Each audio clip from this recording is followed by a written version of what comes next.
grim, mud-choked world, place of constant war and nightmares beyond comprehension, there was one stretch of land known only as Golgotha's Maw.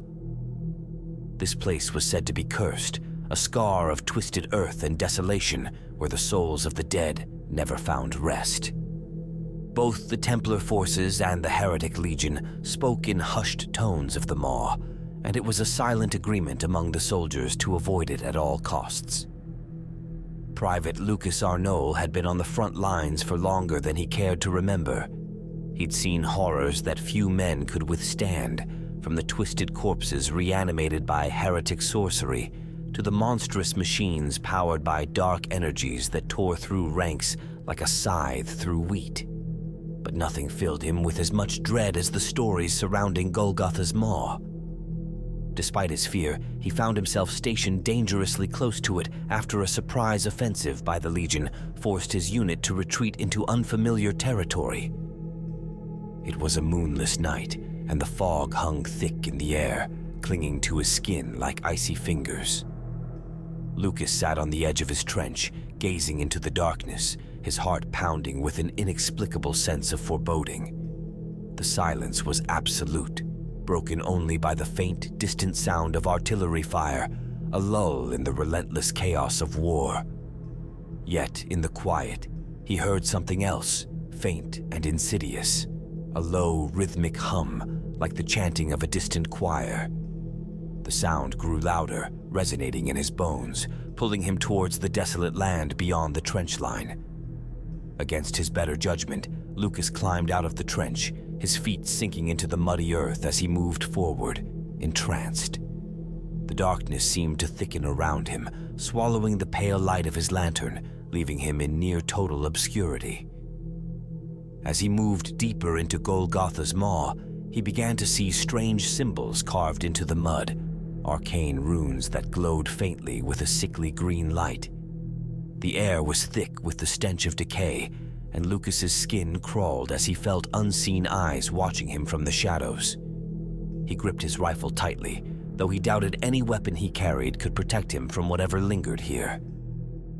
He stumbled upon what looked like a ceremonial site, an open pit lined with bones and rotting flesh.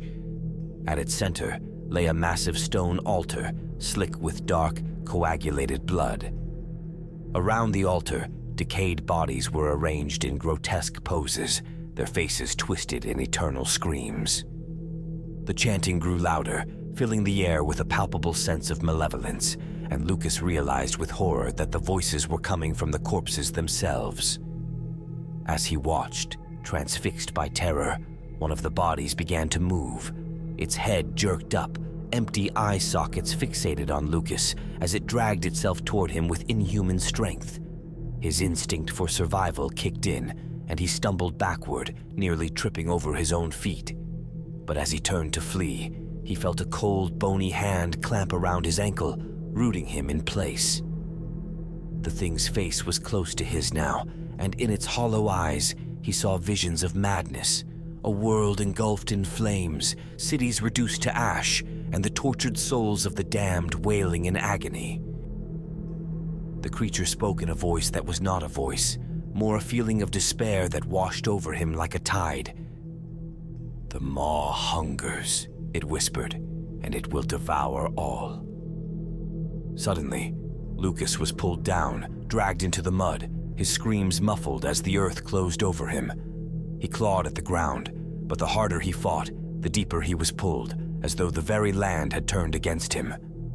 The mud filled his mouth, his nostrils, his lungs, suffocating him as he was swallowed into the depths of Golgotha's Maw. Lucas awoke in a place that was not the battlefield, yet was somehow more terrifying. He found himself in an endless cavern, its walls dripping with a thick, tar-like substance that pulsed like a heartbeat. Shadows flitted at the edges of his vision, monstrous shapes that moved with unnatural fluidity, always watching but never fully revealing themselves.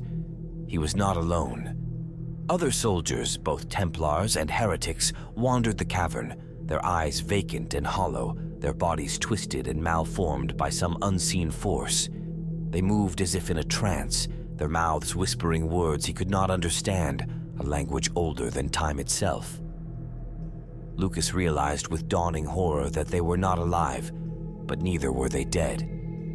They were something in between, trapped in this eternal nightmare, forever bound to Golgotha's maw. In the distance, he saw a figure, a towering skeletal being clad in ancient armor, its eyes burning with a cold blue flame. It held a massive blade, its edge glistening with a dark energy that seemed to absorb the very light around it. The creature raised its weapon, pointing it at Lucas, and spoke in a voice that resonated through the cavern like thunder. "You are all sacrifices," it intoned, "gifts to the maw, to sate its endless hunger." As the words echoed through the chamber, Lucas felt a force pulling him toward the creature, dragging him across the cold, wet stone. He tried to scream, but no sound escaped his lips. His body moved against his will, drawn inexorably closer to the skeletal figure. He could feel his very soul being torn from his body, stripped away piece by piece, consumed by the dark power that ruled this forsaken place. In a final, desperate moment of clarity, Lucas understood the true horror of Golgotha's maw. It was not merely a battlefield, nor even a cursed land.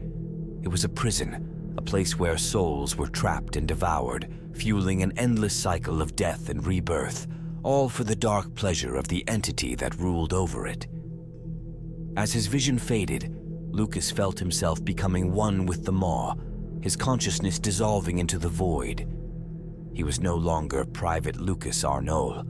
He was just another whisper in the dark, a faint echo in the endless, ravenous abyss. When dawn broke over the trenches, Lucas's comrades found no trace of him, only his helmet lying in the mud at the edge of Golgotha's maw. They spoke of his disappearance in hushed tones, adding his name to the growing list of those claimed by the cursed ground. Yet, as the weeks passed, rumors began to circulate among the soldiers stationed near Golgotha's maw. Some claimed they could hear faint whispers coming from the direction of the cursed land, a voice barely audible over the cacophony of the battlefield. Others swore they saw a figure standing at the edge of the maw in the dead of night, clad in mud-stained gear, his vacant eyes staring out into the trenches. One evening, a soldier on patrol reported seeing a man in a familiar uniform, his face hidden in shadow, standing at the edge of the maw. When he called out, the figure turned, revealing hollow, ghostly eyes that seemed to shimmer with a faint green light. It was Lucas, or at least what was left of him. The soldier watched, paralyzed with terror, as Lucas raised a skeletal hand and pointed back toward the trenches, as if beckoning him forward. The soldier ran back, his mind shattered by what he had seen. From that night on, the men avoided the maw entirely, terrified that Lucas, or whatever he had become, was waiting, eager to lead others into the endless darkness. And as each dawn broke over the battlefield, Lucas's helmet remained, a silent warning to those who dared to wander too close to Golgotha's maw. In the heart of the maw, the whispers continued, their voices growing stronger, their hunger insatiable. For in Golgotha's maw, no soul was ever truly at rest.